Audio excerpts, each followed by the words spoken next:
in a manner in which they think you're supporting Bola Tinubu, they think you have been paid to do this. People are going to say that.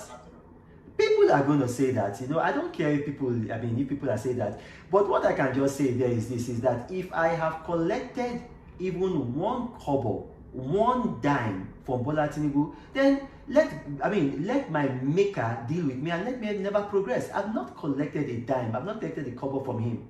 I protested against Bola Tinubu at Chatham House. Go and look at what I said.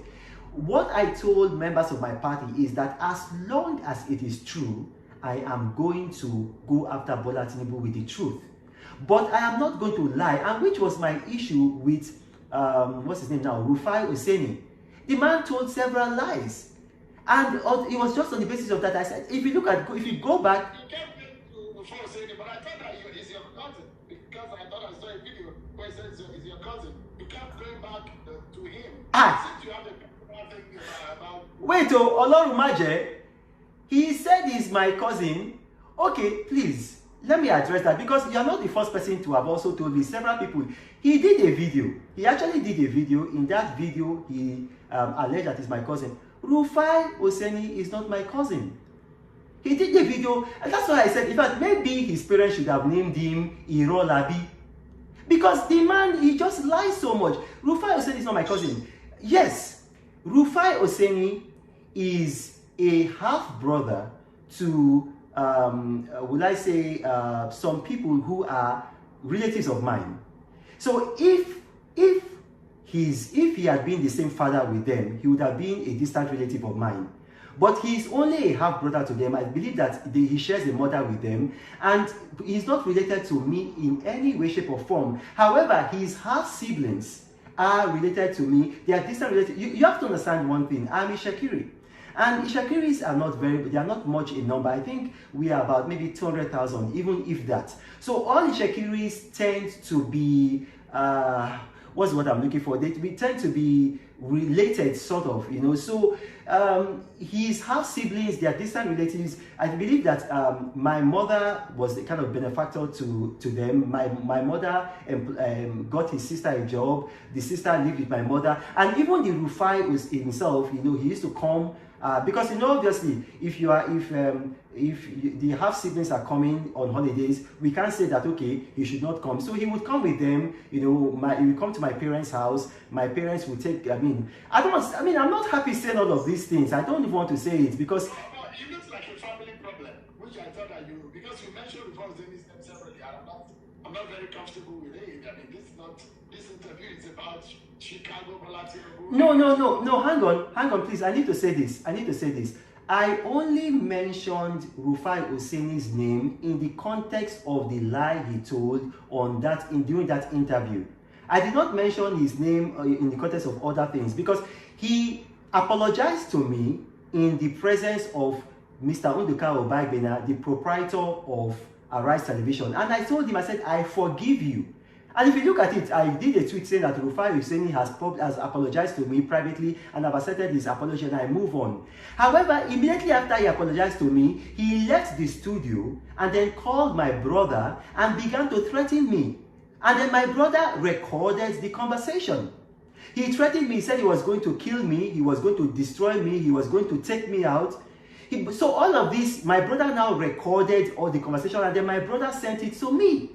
So when my brother sent it to me, I now called Mr. Nduka Obagbena and I said, look, this is the man that you made apologize to me. He apologized to me, he begged me, and I told him I forgave him. Immediately after he apologized, he left your studio to go and call me, and I played the recording from Mr. Nduka Obagbena. I said that, how can I now? That was why I now said, oh, okay, well, that means that his apology was not genuine. But in this interview, the only reason why I brought him up is because he, in the course of the interview with Arise TV, he lied. And based on that lie, a lot of Nigerians believe that lie because they considered it news. And when, for instance, he gave that lie on Tuesday, November 22nd, 2022. This was 3 months before the election. Obviously, if you are watching Arise and you hear that Bola Tinubu did not go to Chicago State University and Chicago State University denied him, that means you are going to believe he is dishonest and you are unlikely to vote for him. That is called election interference. That is the only reason why I brought up his name.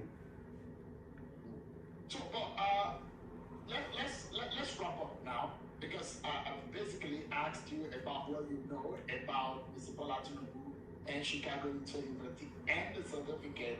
But there are those who also will argue that if you look at what the Chicago University has put out there and what is submitted to INEC, there seems to be some differences. Have you noted that? That is not true. Chicago State University has not put anything out there.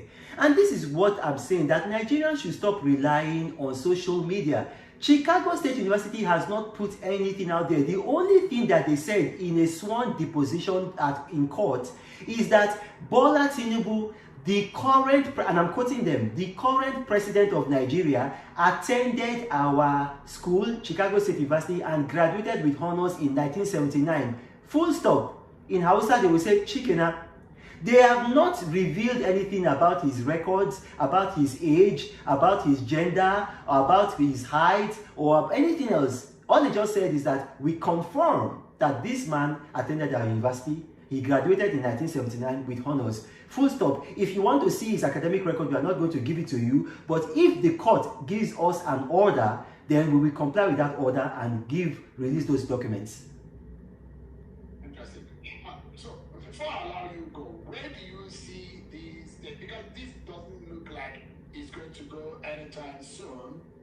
Should Mr. Atiku Abubakar get his answer from the United States, from the courtroom, where do you see this going? Well, like I said before, Waziri Atiku Abubakar is a man that enjoys my confidence. I believe in him. I have every confidence in him. He knows what he is doing. And Nigerians should be patient. In the fullness of time, what he's doing will come to light. All I can say on this matter is that Bola Tinubu, the current president of Nigeria, male, former senator, former governor, husband of Oluremi Tinubu, attended Chicago State University.